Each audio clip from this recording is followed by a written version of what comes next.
Tanggap mo na tayo na report. State of calamity diniklara sa bayan ng Silago, Southern Leyte. Si Rosemary Metran magbabalita. Maupay nga hapon, Rosemary. Maupay nga hapon po. Idineklara na ang state of calamity sa bayan ng Silago, Southern Leyte nitong Martes ng hapon matapos ang matinding pinsalang idinulot ng Bagyong Pino. Ayon kay Mayor Limuel Honor, halos tuluyang naparalisa ang bayan dahil sa malawakang pinsala sa agrikultura, infrastruktura, kalakalan at pagkawala ng kuryente.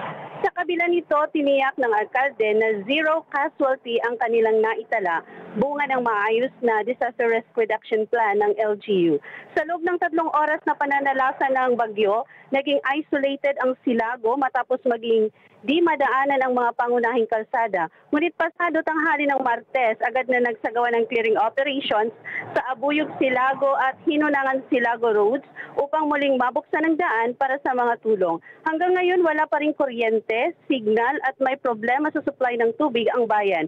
Nananawagan si Mayor Honor ng agarang tulong tulad ng pagkain, tubig, gamot at hygiene kits para sa mga apektadong residente. Mula dito sa Tacloban City, Rose Metran, para sa saga ng mamamayan, matatag, matapang, matapat. Ate Rose, mula kung nasa Tacloban ka, gaano ang, sabihin, ilang oras hanggang Silago? Parang ngayon ko lang narinig yung Silago eh.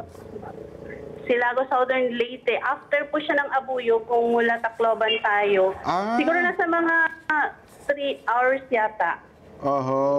So yung Abuyog na alam natin yung Abuyog, no? Kasi doon nangyari yung di ba yung controversy. So mula Abuyog, next town Silago na.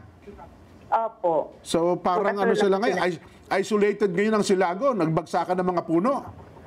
Nadadaanan na po kasi nagsagawa ng clearing operations kaagad yung mga main roads na dadaanan na po. Ayun. Pero wala namang naiulat na namatay o nasaktan, Ate Rose.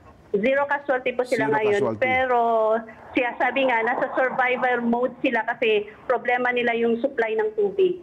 Ayun. Nako, salamat ng marami, Ate Rose Metran. Salamat po. Thank you rin po.